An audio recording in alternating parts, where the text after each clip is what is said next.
विस्थापन के नाम पर गोली चलते हुए हमने पहले भी देखा, विस्थापन के नाम पर जनसंहार होते हुए हमने पहले देखा। ये नंगा नाच है फांसीवाद का, ये नंगा नाच है भारतीय जनता पार्टी और आरएसएस के जो इंसानियत विरोधी मुहिम है, उस मुहिम का ऐसे सरकार का सत्ता में रहने का कोई औचित्य नहीं है। और इसलिए असम के मुख्यमंत्री को जाना होगा। ये निहत्थे लोग, उनके पास कोई हथियार नहीं, वो कहाँ पुलिस पर हमला कर सकते हैं। और वो सारे पुलिस वाले, उनके पास हथियार है, वो आर्म्ड है, वो पूरी सत्ता वहाँ मौजूद है। ये जो जमीन है किसी को नहीं मिलने वाली। ये जमीन हिंदुस्तान के कॉर्पोरेट बाबा रामदेव जैसे लोग अब कब्जा करेंगे और वहाँ जाकर के पाम ऑयल की खेती करेंगे। हिंदुस्तान की मीडिया जो स्टूडियोज में बैठकर नफरत का नंगा नाच नाच रही होती है और नफरत फैला रही होती है, उसी नफरत और इस्लामोफोबिया से मुतासिर होकर वो जर्नलिस्ट, आप अंदाजा लगाएं कि उसमें किस हद तक नफरत होगी कि एक लाश के ऊपर वो नंगा नाच और तांडव कर रहा होता कि आज हिंदुस्तान का एक बड़ा तबका इस्लामोफोबिया से मुतासिर है। आप उनको नौकरी नहीं देते, नौकरी देते हैं तो सैलरी नहीं देते।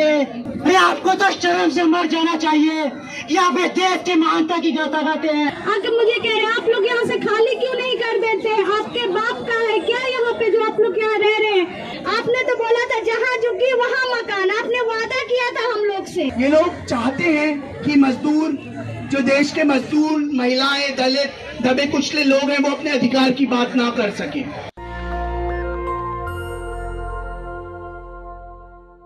साथियों, असम के अंदर विस्थापन के नाम पर जिस बर्बरता का नंगा नाच हमने देखा है, वो पूरे हिंदुस्तान के लिए आंख खोलने वाला एक पूरा मामला है।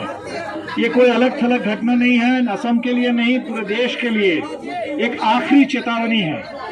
ये चेतावनी है कि असम के अंदर जब एनआरसी और एनपीआर का पूरा मामला शुरू हुआ और अमित शाह हमें क्रोनोलॉजी समझा रहे थे कि क्रोनोलॉजी समझिए, वो क्रोनोलॉजी, उसका फ्यूचर क्या है, वो क्रोनोलॉजी हमको देश को कहाँ ले जाना चाहती है, ये इस समय साफ दिख रहा है। असम के अंदर ये जो विस्थापन के नाम पर हुआ है, असम सरकार कहती है ये जमीन हमारी है और लोग अवैध है।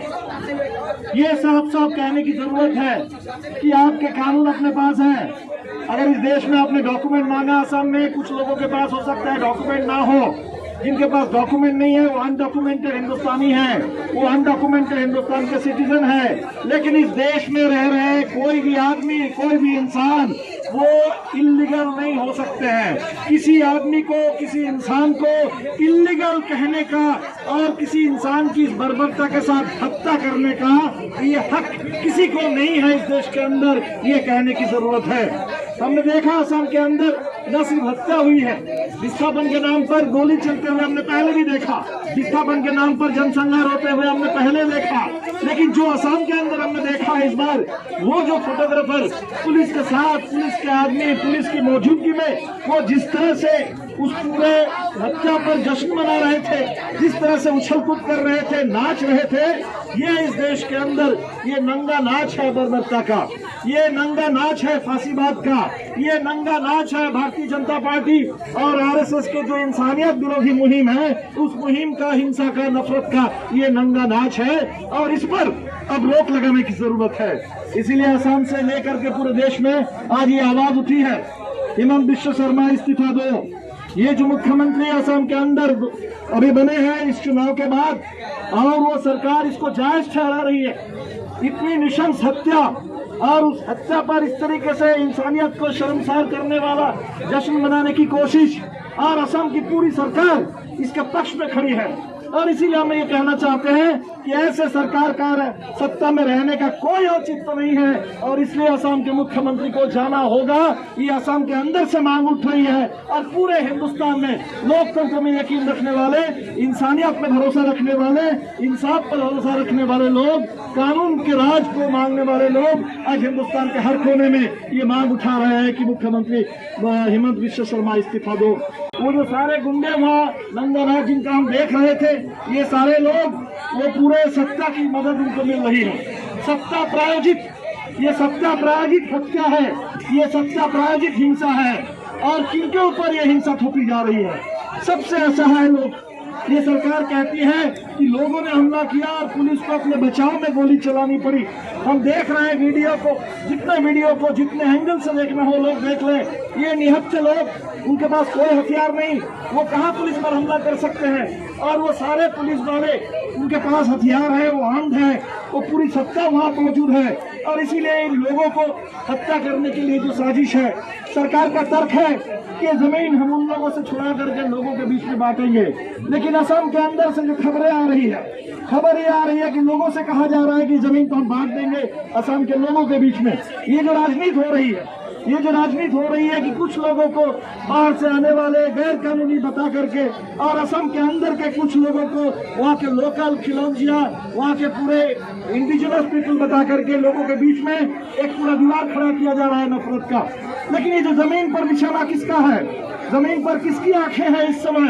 ये पूरे असम से लेकर के पूरे हिंदुस्तान में इस जमीन पर जो नजर है वो कॉर्पोरेट की नजर है। असम से खबर आ रही है ये जो जमीन है किसी को नहीं मिलने वाली। ये जमीन हिंदुस्तान के कॉर्पोरेट बाबा रामदेव जैसे लोग अब कब्जा करेंगे और वहां जाकर के पाम ऑयल की खेती करेंगे। ये कॉर्पोरेट का जो पूरे आज खेती पर, जमीन पर, इस देश में पूरी इकोनॉमी पर जो उनकी नजर है, असम के अंदर भी इसी तरह से वो कॉर्पोरेट की नजर वो असम पर भी टिकी हुई है और लोगों को गुमराह किया जा रहा है। इसीलिए साथियों, असम के अंदर जो हम देख रहे हैं आंदोलन बहुत दिनों से चल रहा है, बहुत दिनों से बहुत सारे मुद्दे हमने देखे हैं। लेकिन इस तरीके की बर्बरता, इस तरीके की हत्या पर इस तरीके से जश्न मनाना ये हमने कभी नहीं देखा है। और इसीलिए अब सब लोगों को मिल करके ये कहना होगा, चाहे वो असम हो, चाहे बंगाल हो, चाहे बिहार हो, चाहे महाराष्ट्र हो, गुजरात हो, दिल्ली, हरियाणा, पंजाब हो, सब लोगों को अब ये कहना पड़ेगा कि इस पर रोक लगे।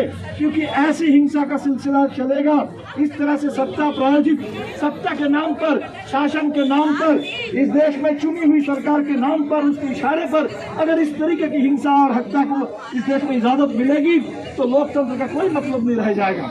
और इसीलिए ये फांसीबाग की एक जबरदस्त चेतावनी है असम से आ रही है और इस चेतावनी को देख करके हम सब लोगों को चेतना होगा, हमें चेत जाना है। और दिल्ली के अंदर जो भी हमारे नौजवान साथी, छात्र, नौजवान, मजदूर साथी, नागरिक यहाँ आए हैं इतने शॉर्ट नोटिस पर, हम सबसे ये कहेंगे 27 तारीख को हमने भारत बंद का ऐलान किया है।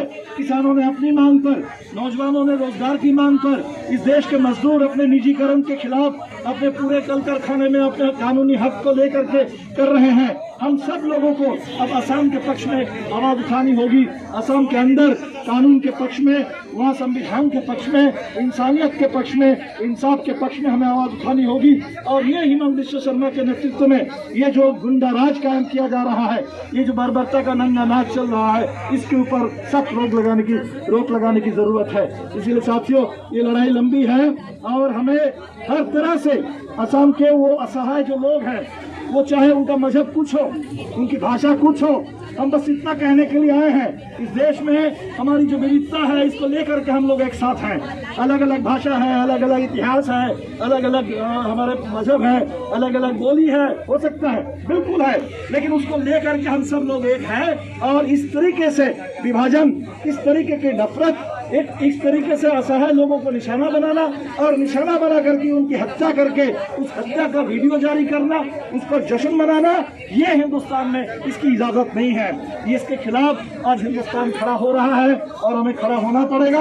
और नरेंद्र मोदी और अमित शाह से, हिमंत बिश्व शर्मा से साफ कह देना होगा कि आप अपने क्रोनोलॉजी अपने पास रखो।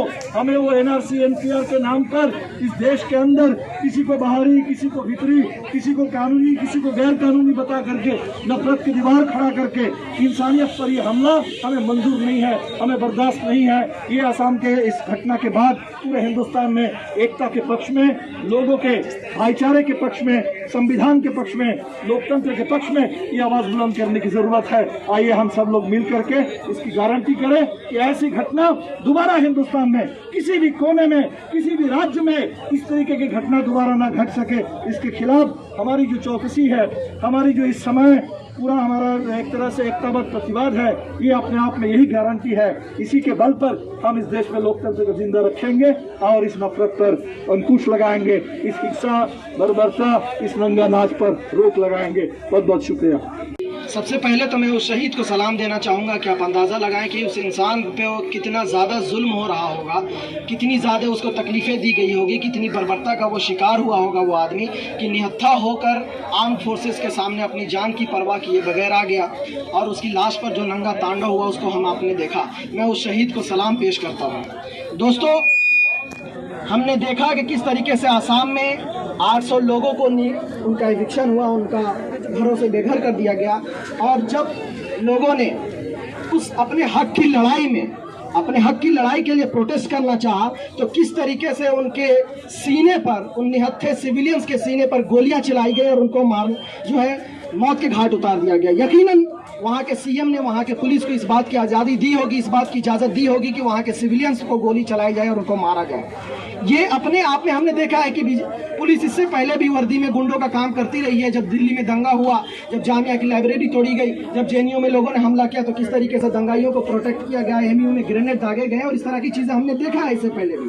ये तमाम चीज़ें अपने आप में बहुत ज़्यादा तकलीफदेह हैं, लेकिन उससे भी ज़्यादा जो तकलीफदेह बात है वो ये है कि हम ये महसूस करने लगे हैं कि हिंदुस्तान की एक बड़ी आबादी अब मुसलमानों की मौत पर, दलितों की मौत पर, सप्रेस्ड कम्युनिटी की मौत पर, मुस्लिम्स के एविक्शन पर, उनके किलिंग्स पर, उन पर कान में जूं तक नहीं रखती और उसकी मौत का खामोशी से तमाशा उठाने लगे हैं और उनके बारे में वो आवाज नहीं उठाते हैं। मूक दर्शक बनकर वो इन चीजों को कहीं ना कहीं सपोर्ट कर रहे होते हैं। हम ये देखते रहे हैं, हम ये समझ रहे हैं और यहाँ के लोगों को अब समझ लेना चाहिए, यहाँ के हिंदुस्तान के मुसलमानों को समझ लेना चाहिए कि यहाँ की पुलिस इस्लामोफोबिक हो गई है, यहाँ की मीडिया इस्लामोफोबिक हो गई है और एक बड़ी तादाद इस्लामोफोबिक हो गई है, मुस्लिम विरोधी विचारधारा से प्रभावित हो गई है, जिसके नतीजे में हमने देखा कि इसी दिल्ली राजधानी में कुछ दिनों पहले मुस्लिम के जेनोसाइड के नारे लगाए गए और उन्हीं नारों से प्रभावित होकर आज असम की पुलिस ने और वहाँ के एक जर्नलिस्ट को आपने देखा कि किस तरीके से वहाँ जो है वहाँ के निहत्थे लोगों के सीने पर गोली चलाई गई। आपको क्या लगता है?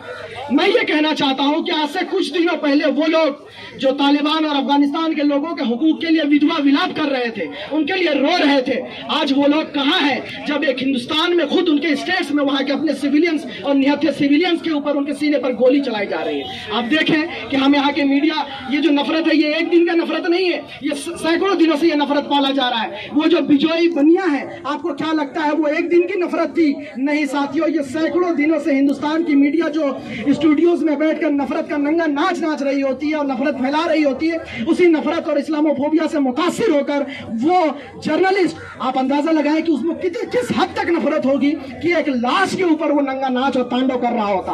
वो जंप किसी लाश पर नहीं बल्कि हिंदुस्तान की मरती हुई लोकतंत्र पर है, वो हिंदुस्तान की मरती हुई इंसानियत पर है। वो इस्लामोफोबिया का एक बहुत बड़ा नक्शा है कि किस तरीके से मुस्लिम विरोधी यहाँ की सोच होती चली जा रही है। मैं ये कहना चाहता हूँ कि लोग ये कह रहे हैं कि ये क्लैश है, क्लैश नहीं है दोस्तों, ये क्लैश नहीं है, बल्कि यहाँ के लोगों का की विचारधारा है, मुस्लिम विरोधी विचारधारा, दलित विरोधी विचारधारा, सप्रेस लोगों के खिलाफ जो नफरत फैलाया जा रहा है, उसके नतीजे में ये चीजें सामने साफ तौर से दिखती हुई चलाई आ रही है। मैं आप लोगों से और इस प्रोटेस्ट के जरिए यही कहना चाहता हूँ कि आज हिंदुस्तान का एक बड़ा तबका इस्लामोफोबिया से मुतासिर है, मुस्लिम विरोधी बनती जा रही है। हम इस प्रोटेस्ट से फ्रेटर्निटी मूवमेंट की तरफ से और तमाम साथियों का शुक्रिया अदा करते हुए ये मांग करते हैं कि ये काम वहाँ के पुलिस ने अपनी इजाजत से नहीं की, बल्कि वहाँ के सीएम को पूरी तरीके से जानकारी होगी। हम चाहते हैं कि वहाँ का सीएम इस्तीफा दे, वहाँ का सीएम अपने आप में इस्तीफा दे, वहाँ का हिमंत बिस्वा शर्मा, सुशांत बिस्वा शर्मा,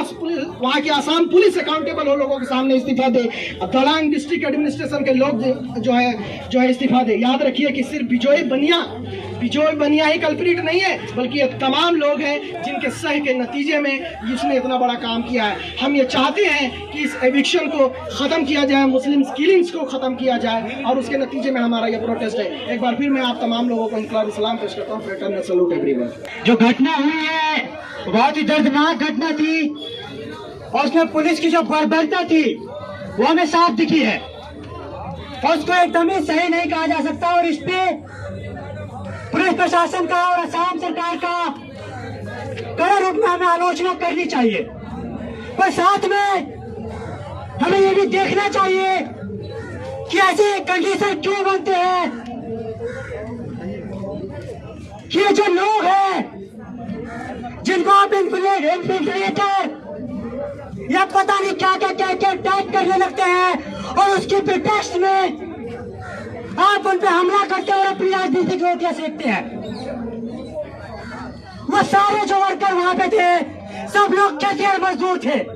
इस बात को हमें जानने की जरूरत है और बताने की जरूरत है कि किस तरह का जमीनी बंटवारा हुआ असम में ही नहीं पूरे देश में। एक बड़े हिस्से के पास बड़े हिस्से से जमीन छीनी गई और कुछ लोगों को, वो चाहे जमींदार हो या कॉर्पोरेट हो, उनके हाथों में हजारों लाखों एकड़ जमीन दे दिए गए और गरीबों को खेतिहर मजदूर बना दिया गया। अब भैया जाहिर सी बात है, आप उनको नौकरी दे नहीं रहे। अपने चुनाव में किए हुए वादे जब आप ये कहते हैं कि हाउसिंग फैसिलिटी देंगे गरीबों को, वो आप कर नहीं रहे हैं। तो उस स्थिति में जो मजदूर है, जो खेतिहर मजदूर है, गरीब है, शहरी मजदूर है, दूसरे शहरों से आ रहा है, वो क्या करेगा? आप उनको नौकरी नहीं देते, नौकरी देते हैं तो सैलरी नहीं देते, तो जाहिर सी बात है वो आसपास की खाली पड़ी जमीन पे झुग्गी बस्ती लगाता है। अरे आपको तो शर्म से मर जाना चाहिए कि आप इस देश की महानता की गाथा गाते हैं, लेकिन इसी देश के एक बड़े हिस्से को घर देने के लिए आपके पास जमीन नहीं है। और उसी देश में यहाँ अंबानी बिरला जैसे लोग लाखों एकड़ जमीन पे अपना महल बनाए हुए हैं। शर्म की बात है ये, और शर्म आनी चाहिए सरकारों को इस बात पे कि अभी तक आजादी के 75 साल बाद यहाँ के लोगों को अभी तक घर नहीं दे पाए हम लोग। इसमें बात पे क्यों नहीं शर्म आनी चाहिए आपको? आप विकास के नाम पे गरीबों से जमीन छीनते हैं और फिर आप कहते हैं वहां पे हम विकास करेंगे, खेती करवाएंगे। अरे भैया जमीनें तो और भी पड़ी है जो आपने इलीगली और टोकन मनी के नाम पे, एक रुपए टोकन मनी के नाम पे अंबानी अडानी को बेचा है। आप करवाइए खेती उनपे, लीजिए उनसे वो जमीन छीनिए, है आपकी औकात तो कीजिए, नहीं तो जब तक जो गरीबों का हक है उसे छीनने का आपको कोई हक नहीं है। हमने वो घटना सुनी, उस घटना में 12 साल का बच्चा मरा। वो 12 साल का बच्चा आधार कार्ड लेने जा रहा था, उसको कई बार वहां के ऑफिसर्स ने बुलाया कि आप आ जाइए, वो बार बार जाता रहा। उसको नहीं मालूम था कि ये आखिरी बार जाएगा वो लेने के लिए। इसका जिम्मेदार कौन है? और आप उनसे कह रहे हैं कि आप अपना पहचान साबित कीजिए।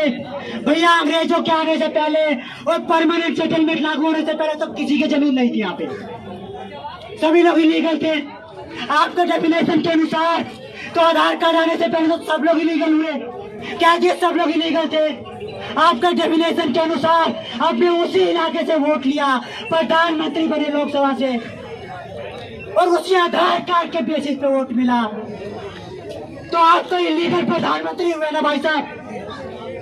आपकी सरकार इलीगल हुई, आपका मंत्रिमंडल इलीगल हुआ। हम ये मांग करते हैं आज के प्रोडक्शन के माध्यम से कि जो भी बर्बरता पुलिस ने वहां पे की है, उसके लिए जो भी ऑफिसर वहां तैनात था उसको सख्त से सख्त सजा मिलनी चाहिए। और वहां के सीएम जो है, सीएम को इमीडिएटली रिजाइन किया जाना चाहिए उनके पोस्ट से। इसके साथ ही जो भी व्यक्ति वहां मरे हैं, जो भी तक न्यूज रिपोर्ट में आई है, उनको मुआवजा दिया जाना चाहिए, घर दिया जाना चाहिए, उनके किसी एक परिवार के मेंबर को सरकारी नौकरी दी जानी चाहिए। बहुत बहुत धन्यवाद। इनकलाब जिंदाबाद। बताए झुग्गी तोड़ दिया गया, घर से बेघर कर दिया गया, छोटे छोटे बच्चे हैं जिसमें किसी ने भी पुलिस ये मतलब सब मिल के, वहाँ का जो एमएलए है, एमएलए तक ने आके उनके फैमिली से आके मुझे कह रहे आप लोग यहाँ से खाली क्यों नहीं कर देते, आपके बाप का है क्या यहाँ पे जो आप लोग यहाँ रह रहे हैं? तो हम लोग ने यहाँ से सवाल किया कि जिस वक्त वोट लेने आते उस समय तो आप नहीं बोलते हैं कि ये मेरे बाप का है, उस समय अपने आधार कार्ड पहचान पत्र सब बना के देते हैं। अभी भी इस बार हम लोग का 4 बार झुग्गी तोड़ दिया गया है।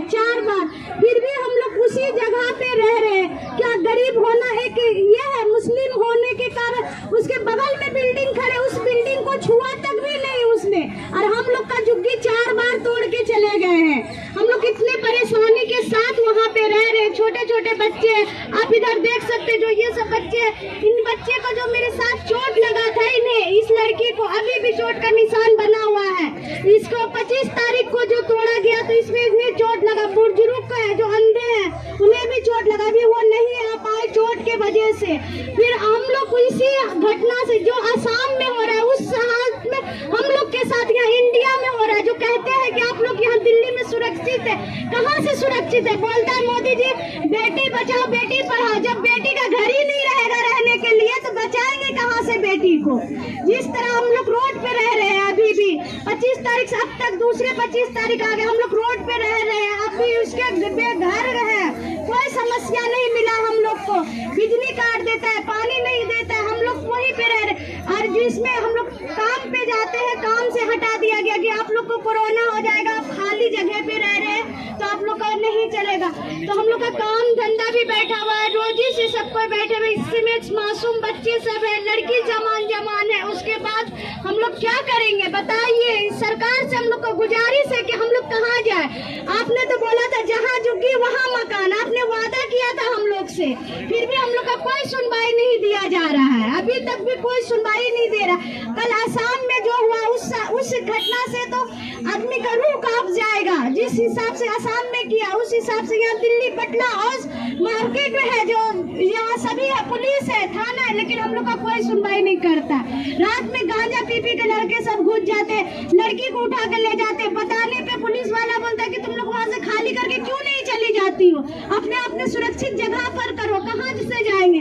जब आमदनी रहेगा, कमाई रहेगा तभी तो। काम भी छूट गया इस महामारी में, तो सब कोई घर पे बैठे हुए हैं हम लोग। इस घटना से जो कुछ साथी है हम लोग को जो साथ दे रहे, मदद कर रहे, उन्हें भी पुलिस वाले उठा के ले जाके थाने में बंद कर दिए, बोले तुम लोग किसी के वजह से ज्यादा ही तुम लोग बन रही हो। अब हम लोग क्या करें बताइए? आप लोग भी जाके वहाँ देख सकते हैं, अगर आप लोग का ये है देख लीजिए, छोटे छोटे बच्चे हम लोग के साथ। हम खुद 1.25 महीने के बच्चे को लेके घर से बेघर है, जो अभी भी यहाँ पोटेक्स में वो बच्चा आया हुआ है, बिल्कुल मासूम बच्चा है। जो मैं नहीं मानता कि मेरे को उसमें बहुत ज़्यादा कुछ बोलने की ज़रूरत है, पर साथियों हमें ये समझना होगा कि जो इनकी ये जो दंगाई सरकार इस देश पे राज कर रही है इस समय, और असम में भी जिसकी सत्ता है, वो लोग क्या चाहते हैं? वो लोग क्यों तमाम जो उनके हमले होते हैं वो सबसे पिछड़े, सबसे कमज़ोर वर्गों पर होते हैं, और उसमें भी चुनकर हमले किए जाते हैं? इनकी जो बांटने की राजनीति है, इनकी जो लड़ाने की राजनीति है, इनकी जो जहर फैलाने की राजनीति है, उस राजनीति से हमें क्या खतरे हैं ये सब आप जानते हैं। लेकिन उस राजनीति से लड़ने का जो तरीका है, उस राजनीति को आगे बढ़ने से रोकने का जो तरीका है, उस बारे में हमें समझना होगा कि जो तमाम देश भर में अलग अलग तबकों की आंदोलन चल रहे हैं, उन आंदोलनों को एक साथ लाकर ये जो जहरीली राजनीति हो रही है, जिसे ये लोग देश को जंग का मैदान बनाना चाहते हैं। उत्तर पूर्व को पहले ही जंग का मैदान तमाम सरकारों ने बना रखा है। वहाँ पे हिंदू मुस्लिम का जहर अटल बिहारी वाजपेयी की से लेकर उसके बाद तमाम भाजपा के अलग अलग जो संगी दल हैं उन्होंने वहाँ फैलाया है, और उस जहर की वजह से आज वहाँ ऐसी हालत हो गई है कि ये लोग जो गोधरा में करना चाहते हैं, वो लोग हर जगह जो करना चाहते थे वो ये वहाँ भी अपना एजेंडा लेकर जा रहे हैं। साथियों, इन लोगों को रोकने के लिए, इन लोगों को आगे बढ़ने से चुनौती देने के लिए हमें समझना होगा कि इनकी ताकत जो है वो एक बहुत ऑर्गेनाइज्ड मशीनरी से आती है। ये जिस मशीनरी से आती है वो इतनी ऑर्गेनाइज है कि हम लोग सिर्फ उसका रिएक्शन कर पाते हैं। वहाँ से हमला होता है तब हम उस हमले के जवाब में ऐसी सभाएं करते हैं, कोई आंदोलन छेड़ते हैं, पर हम कभी भी एक ऑल्टरनेटिव वहाँ पे देने उनसे पहले नहीं दे पाते। उसका कारण ये है कि जो तमाम जनतांत्रिक पूरे सिटीजन मूवमेंट पूरे देश में चल रहे हैं, उसे लोग अलग अलग मुद्दों पर उलझा के रखते हैं। कभी हिंदू मुस्लिम, कभी सीए, कभी तमाम अलग अलग, अभी किसानों का मुद्दा चल रहा है। ये लोग एक मुद्दा ना लाकर कभी दूसरा मुद्दा ले आते हैं, और इस पूरे खेल में हम लोग उलझते रह जाते हैं। ये समय अब आ गया है कि हम जो देश की जनतांत्रिक आंदोलन है, जो इस देश का प्रगतिशील आंदोलन है, वो तय करे कि हमारी दिशा आगे क्या होगी। इन लोगों को, ये लोग चाहते हैं कि मजदूर, जो देश के मजदूर, महिलाएं, दलित, दबे कुचले लोग हैं, वो अपने अधिकार की बात ना कर सके। ये लोग चाहते हैं कि जो देश का सबसे कमजोर तबका है वो अपनी बात ना बोल सके। इसी वजह से ये लोग तमाम अलग अलग इन मुद्दों को लाते रहते हैं, अलग अलग मुद्दों पर देश को भटकाते रहते हैं। और जो बांटने की राजनीति है, जिसे इन्होंने अभी बांटने की राजनीति जो इनकी सालों से चल रही है, दशकों से चल रही है, जिसका सबसे पहला बड़ा उदाहरण अयोध्या में देखा गया था, फिर गोधरा से लेके दाइश में तमाम अलग अलग जगहों पर इन्होंने दंगों का नंगा नाच कराया है। उस राजनीति का मूलभूत कारण है कि जो देश का जनतांत्रिक आंदोलन है, वो देश के नौजवानों के, महिलाओं के, दलितों, आदिवासियों के जो मूलभूत समस्याएं हैं उन पर बात ना कर सके। जो परसों हुआ, जिस घटना में इंसानियत को शर्मसार किया कि एक आदमी जिसे पॉइंट ब्लैंक पर गोली मारी गई, उसके बाद उसकी लाश के ऊपर कूदकर लाश को बेसिकली जिसे बॉडीली म्यूटिलेशन कहा जाता है, उसी की एक कोशिश की गई वहां पर। और जो पुलिस का रोल था, जो वहां की सरकार का रोल था, वहां सिर्फ एसपी का इस्तीफा मांगना एक सबसे पहला कदम बिल्कुल है। लेकिन ये वो समय आ चुका है कि जो असम के मुख्यमंत्री हैं वो ये मान ले कि अब उन्होंने अपना सीएम होने का दर्जा खो चुका है। जो मानवता को शर्मसार करने वाली हरकत की गई, उस हरकत ने हेमंत बिस्वास को अपने आप को मुख्यमंत्री कहने का हक खो दिया है और उसके बाद उन्हें तुरंत इस्तीफा देना चाहिए। इसके बाद वहां के पुलिस के जो एसपी थे, वहां के जो डिस्ट्रिक्ट मजिस्ट्रेट थे और हेमंत बिस्वा शर्मा के जो भाई, जिन्होंने इस पूरे घटनाक्रम को लीड किया, उनको जेल में डाला जाना चाहिए। हेमंत बिस्वा शर्मा को खुद जेल में होना चाहिए। और इसके साथ साथ वहां पर जिन लोगों की हत्याएं हुई, जिन लोगों को वहां पे मारा गया, उनको एक अच्छा मुआवजा, उनके परिवार को नौकरी, उनके बच्चों की शिक्षा सुनिश्चित की जानी चाहिए। हम एसएफआई की तरफ से मांग करते हैं कि ये जितनी मांगे हम लोगों ने अभी रखी हैं, इस्तीफे और मुआवजा, ये तुरंत वहाँ किया जाए और एक judicial inquiry at the highest order should be conducted and the culprit should be brought to justice. Thank you. National Dastak की आपसे गुजारिश है कि अगर इसको बचाना चाहते हैं तो नेशनल दस्तक को सब्सक्राइब करने के लिए रेड कलर के सब्सक्राइब बटन को दबाएं, फिर बेल आइकन की घंटी दबाएं। नेशनल दस्तक को बचाने के लिए बहुत जरूरी है कि हर खबर को शेयर करें, लाइक करें, कमेंट जरूर करें।